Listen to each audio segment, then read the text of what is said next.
Don Juan Carlos, buen día. Le saluda Marco Ibáñez junto a Rubén Atahuichi. Marco, Rubén, muy buenos días. He estado siguiendo también muy atentamente los comentarios que hacían.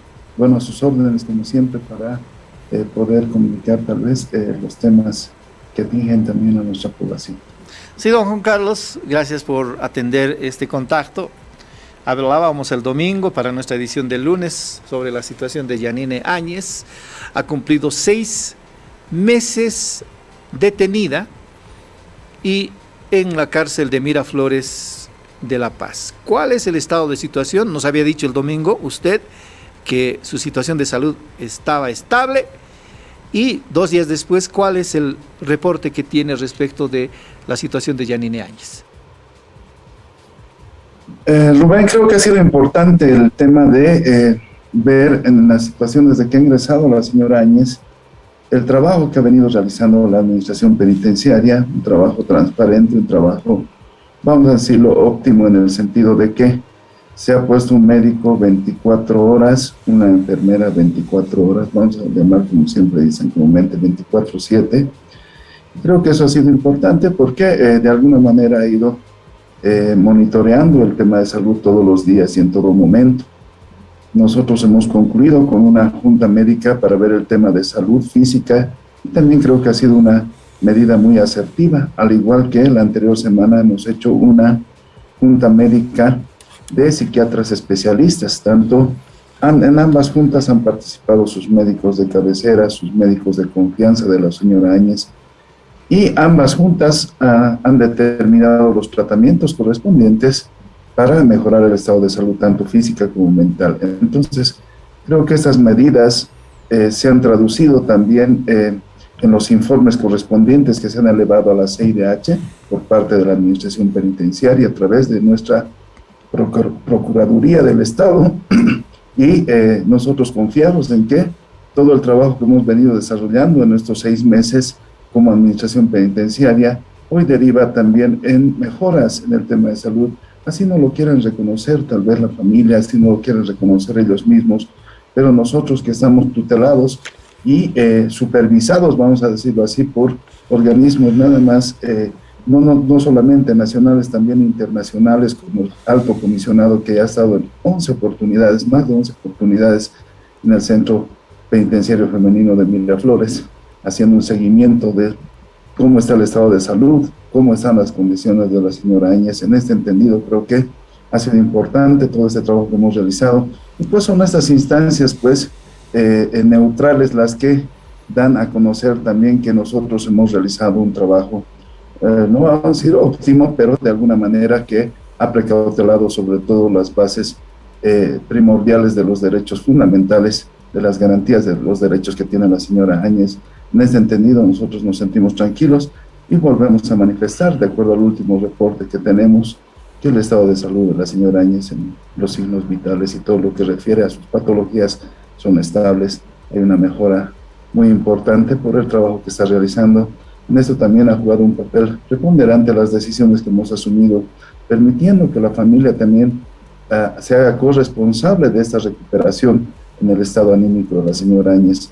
Por eso es que siguen permaneciendo en el día, en la noche, acompañando a la familia, el hijo, la hermana, la hija. Entonces, a veces no son estas cosas las que se hablan por parte de la familia, no se reconocen estos esfuerzos que hace la administración penitenciaria, al contrario, maltratan todo el esfuerzo que hace la administración penitenciaria con sus profesionales idóneos, con la gente que está trabajando al interior del centro penitenciario. Don Juan Carlos, ¿qué opinión tiene, qué opinión recibió el régimen penitenciario de parte del alto comisionado después de la última visita que fue hace 2 semanas? Nosotros tenemos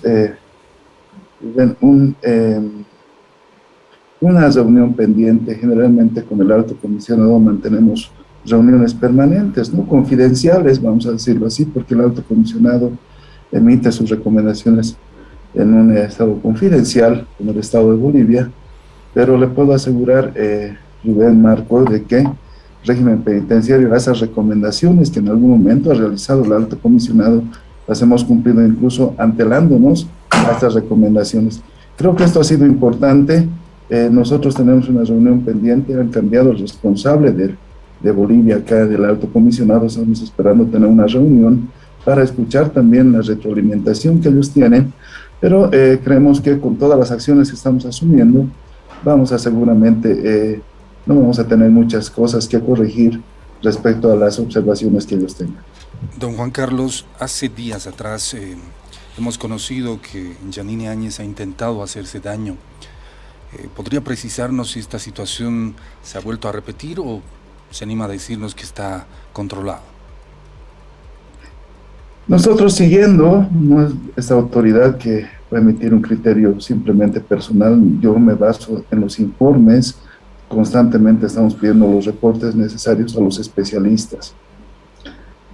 Nuestros especialistas del Hospital de Clínicas, estamos hablando de especialistas idóneos en el tema de la psiquiatría, pero también asimismo su especialista, la señora Áñez, han sido parte de esta junta médica y esta junta médica ha determinado el tratamiento, pero ambas juntas, y eso tenemos claros, Marcos Rubén, en ningún momento han determinado una salida externa o un tratamiento externo en algún hospital o alguna clínica. Han visto las condiciones en las que está ahí, ambas juntas han determinado que es posible llevar el tratamiento tanto en la salud física como mental. Creemos que del tiempo que ha pasado del evento de las autolesiones que se ha hecho la señora Áñez, ha habido una mejora porque ya les decía, es la familia la que está al pendiente todo el tiempo ahí, ¿no? Por eso nos extraña cuando escuchamos de que no saben qué se le está poniendo o cuando escuchamos que no saben cómo está, ¿no? Pareciera que no hay una comunicación porque todo el tiempo la familia en el día y en la noche están acompañando de cerca, ¿no? De lejos, están juntamente con ella prácticamente todo el día. Entonces, creemos que esa medida asertiva que ha tenido la administración penitenciaria en el marco del respeto de sus derechos, de los derechos que establecen también la Constitución Política del Estado, han sido una medida muy asertiva, puesto que está ayudando bastante en el tema de la situación de salud mental de la señora Áñez. Es decir, que está lúcida, está estable y no requiere tratamiento externo, especialmente en lo psiquiátrico. Sí, lo hemos visto, pues yo también hemos observado a través de los medios también de que ha estado participando de sus audiencias. La administración penitenciaria ha garantizado y garantizará siempre de que la persona, cualquier persona privada de libertad, esté al tanto de sus audiencias, de su proceso, lleve regularmente toda esta medida, porque creemos importante conocer, por eso también estamos nosotros como administración penitenciaria en garantizar que el debido proceso se vaya a llevar adelante. ¿Cómo es el día a día de la señora Yanine Áñez? ¿Ha cambiado su rutina después de ese problema que tuvo hace 2 semanas? Nosotros dentro del centro no estamos limitando en ningún aspecto, ningún espacio físico que tiene el centro penitenciario. Al contrario, vamos a garantizar siempre el desenvolvimiento de la persona, ¿no? Entendemos de que por el momento la señora Áñez no quiere salir, bajar al patio. Entendemos la razón porque había una protesta también de las privadas de libertad respecto a privilegios que ellas entenderían en ese sentido. Entonces nosotros estamos a la espera, tenemos ahí una personal de seguridad que está precautelando la seguridad e integridad física de la señora Áñez. Cuando la familia también así lo decida, nosotros amplios a escucharlos, amplios también a seguir trabajando esta temática respecto a recuperar su salud, no solo física, también el tema anímico. Don Juan Carlos, otro tema que causa repercusión y también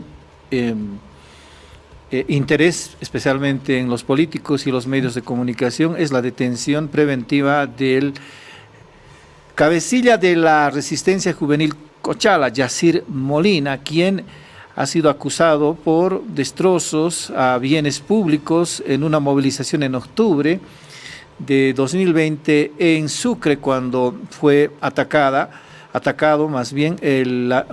Fiscalía General del Estado. Él estuvo recluido en la cárcel de San Roque de Sucre.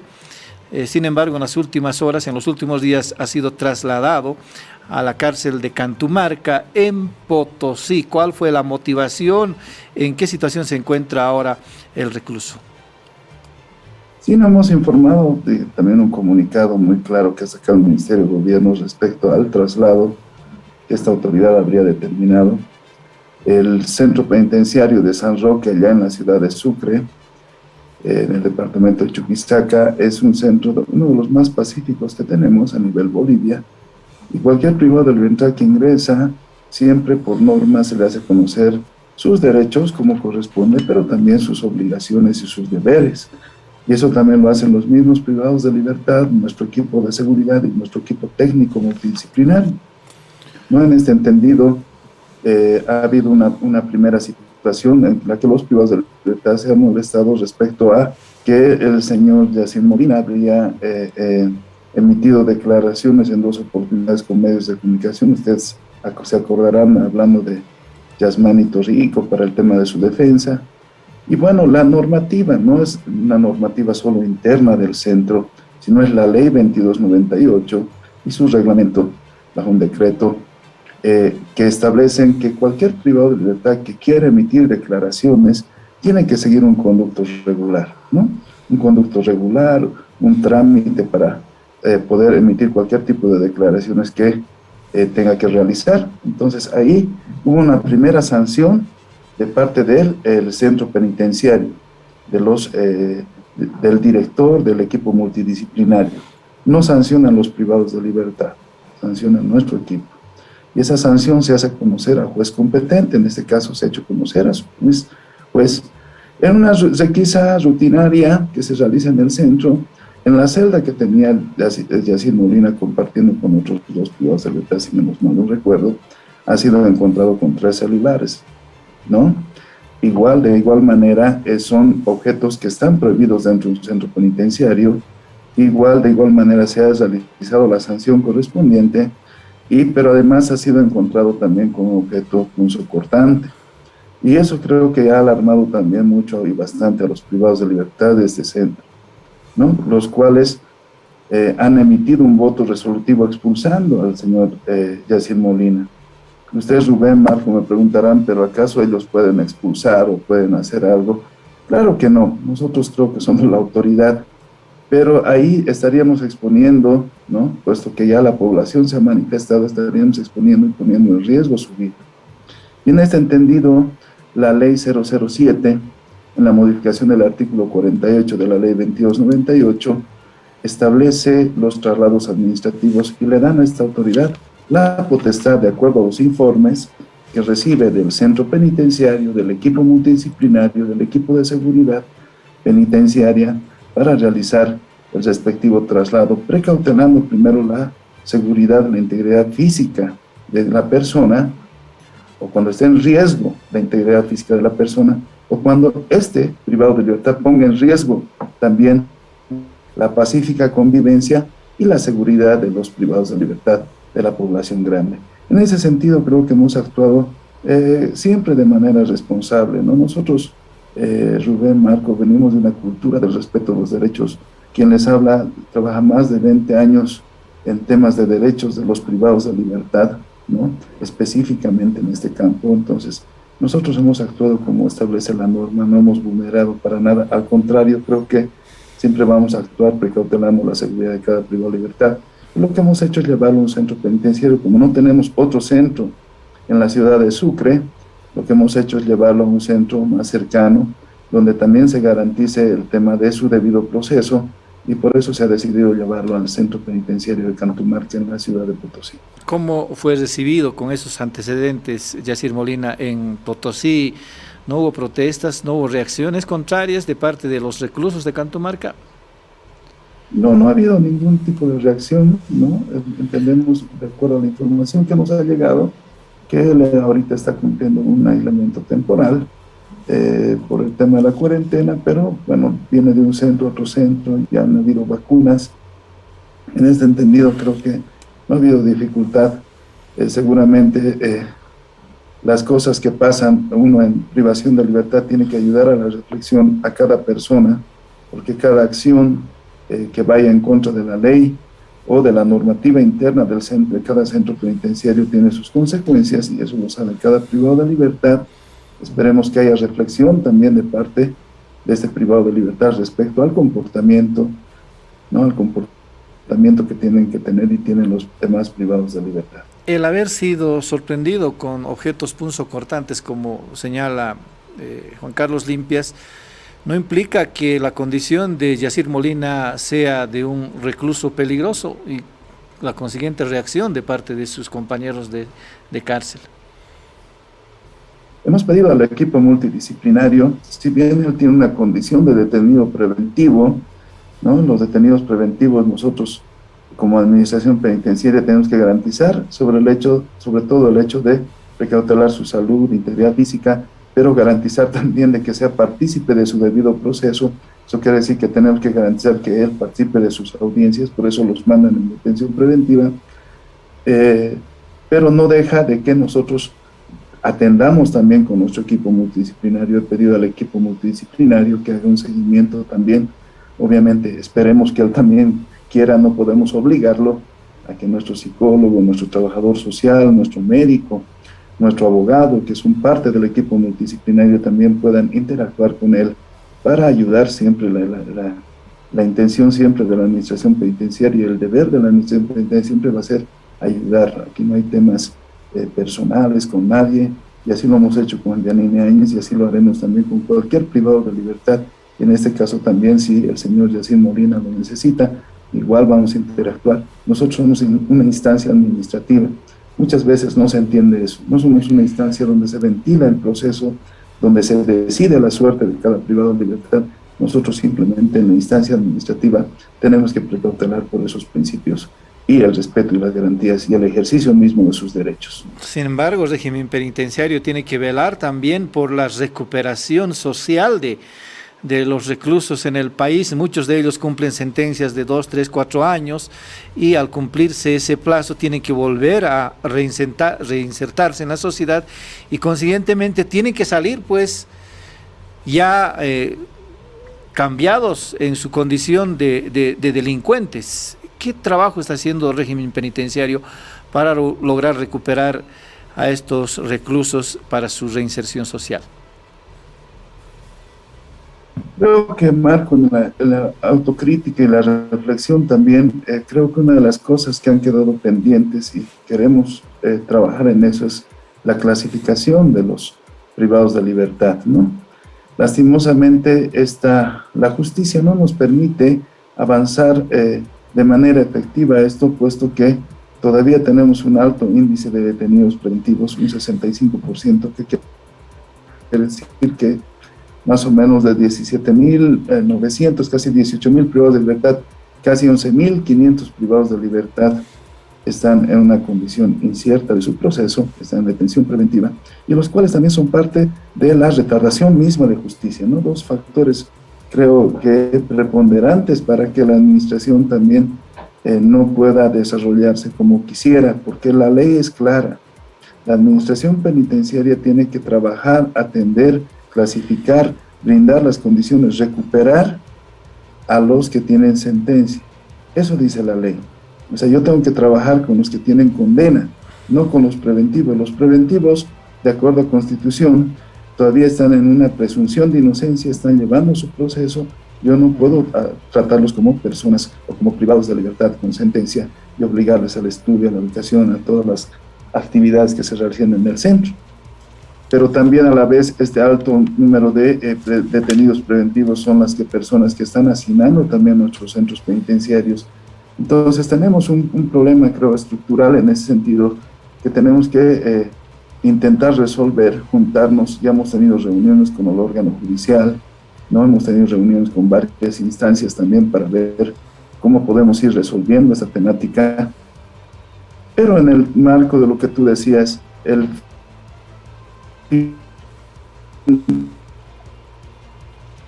Qué pena. De la administración penitenciaria, las autoridades o algunos comentarios que muchas veces dicen que ¿se me escucha? Sí, adelante. A ver, por favor, repítanos la última parte. Sí, adelante, por favor, don Juan Carlos. Sí, la conexión un poco. Bueno, lo que les decía, rechazamos tal vez aquellas declaraciones muy irresponsables que a veces se generaliza en decir que nuestros centros penitenciarios son escuelas del delito, ¿no? países de primer mundo, ¿no? Países que hacen una importante inversión en sus sistemas carcelarios, tienen altos índices todavía de reincidencias de sus privados de libertad. Estados Unidos, que ha hecho una importante inversión, un país que se jacta de tener la tecnología y todos los elementos para poder hacer la reinserción social, agarra un 40-46% de reincidencia, ¿no? Es alto el índice todavía de Estados Unidos, y obviamente las limitaciones que tiene nuestro país todavía también son importantes los números. No conocemos a ciencia cierta todavía los niveles de reincidencia. Por los sistemas que manejamos, estamos trabajando justamente nosotros un sistema informático que nos va a permitir conocer a ciencia cierta cuáles son los niveles de reincidencia en nuestro país. Pero lo decía, rechazamos en ese sentido porque al interior de los centros nosotros manejamos cifras importantes de privados de libertad que están estudiando y a veces no se conoce eso. El Ministerio de Educación tiene los CEAs, ¿no? Los centros de educación alternativa para adultos en todos los centros penitenciarios de Ciudad Capital. Vamos a decir, en casi los 20 centros que tenemos en Ciudad Capital tenemos representación del Ministerio de Salud. ¿Qué quiere decir ahí, Marcos Rubén? Que ahí casi todos los que no han salido bachilleres o han tenido la oportunidad van a poder terminar su bachillerato, no solamente a la parte humanística, también tenemos la parte técnica en los CEAS, o sea, profesores contratados en carpintería en aluminio, metal mecánica, ciertas profesiones técnicas que tienen los privados de libertad y logran al interior de los centros, están presentes a través de ítems y personal y recursos humanos del Ministerio de Educación. Entonces se ha ampliado en este último tiempo todos estos CEAs.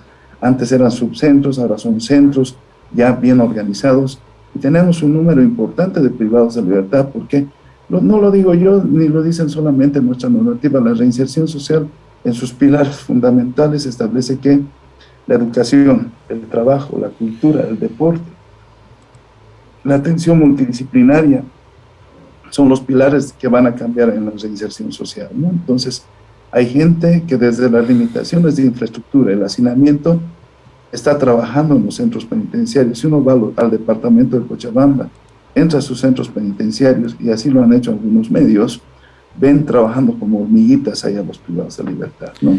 De todas maneras, el penal de San Pedro, un penal muy censurado, tenemos ahí privados de libertad que están trabajando encima de los techos, hojalatería, en los patios, en sus celditas. Y esa es la gran mayoría, Marcos Rubén, la que trabaja. Muchas veces se toma opinión de esa minoría que muchas veces no se adapta al centro penitenciario y tal vez no quiere establecer un cambio de vida una vez que salga. Y esas son las personas que generalmente cuando salen reinciden. Bueno, nuestra normativa todavía no establece que tengamos sumatoria de penas o tengamos pena de muerte o cadenas perpetuas, ¿no? Nuestra normativa establece de que cuando algún privado de libertad ha cumplido su sentencia, no podemos retenerlo, ¿no? Pero también tenemos en la autocrítica que ser sinceros que nuestros recursos humanos todavía aún son insuficientes, nuestra infraestructura todavía aún es precaria, ¿no? Eso lo conocemos. Lo que intentamos es cambiar todos estos temas estructurales en nuestro régimen penitenciario, y para eso estamos trabajando en convenios con las universidades, firmando convenios con la Universidad Mayor de San Andrés. A nivel nacional hemos firmado convenios con absolutamente todas las universidades estatales y hemos firmado también convenios con universidades privadas respecto a tener alumnos de último año en psicología, trabajo social, derecho, para acompañar y tratar de apoyar en la terapia a los privados de libertad. Estamos en un trabajo titánico, Marco Rubén. Creemos que vamos a seguir sumando los esfuerzos. Ya les decía la anterior vez, hemos tenido al ministro de Educación en Chonchocoro presente allá. Le hemos devuelto a Chonchocoro recién la educación alternativa hace un mes y medio atrás. Ya ha vuelto la educación regular a Chonchocoro. Hay una intención de nuestro ministro de Educación, puesto que el gobierno ha declarado este año el año de la educación, es sacar una resolución para la educación a distancia, para que las universidades, sabemos que no tienen muchos presupuestos para entrar a los centros penitenciarios, y en ese sentido vamos a habilitar la educación a distancia también para los bachilleres para que esos bachilleres también tengan la oportunidad de continuar sus estudios superiores y también, ¿por qué no decirlo, universitarios? En este entendido, está trabajando en esto y creo que eso es la única manera que nosotros tenemos como herramienta para lograr una reinserción regularmente efectiva. Sí, don Juan Carlos, de todas maneras, el caso de Matusalén, un joven que ha reincidido después de haber sido sentenciado en 2 oportunidades precisamente por infanticidio, en una tercera sale de la cárcel, sale del centro de reinserción de Calauma y comete otra vez un delito. Seguramente habrá que incidir en un trabajo más intenso, por ejemplo, en Calauma. Sí, Calauma sigue siendo el referente más importante que tenemos, el centro modélico, por el espacio, por la infraestructura, por las condiciones, por el trabajo que se va realizando, no solamente como régimen penitenciario, hay varias instituciones que se han sumado al trabajo de la reinserción social en este centro, del educativo, laboral, técnico, capacitación, trabajo, ferias. Matusalén es un privado de libertad que ha estado en el centro Calauma, pero bajo una figura del Código Niña Adolescente. Marco, tal vez para que la población nos entienda, en este marco y esa ley que tiene para los menores de 18 años, la sentencia máxima por un delito de asesinato, vamos a llamarlo así como ejemplo, son 6 años, hasta los 18 años. Pasa a los 18 años y un día la sentencia por el mismo delito son 30 años sin derecho a indulto. Bajo esta figura de los 6 años, los responsables de la reinserción social de los privados de estos menores son los CDGs de los gobiernos autónomos departamentales.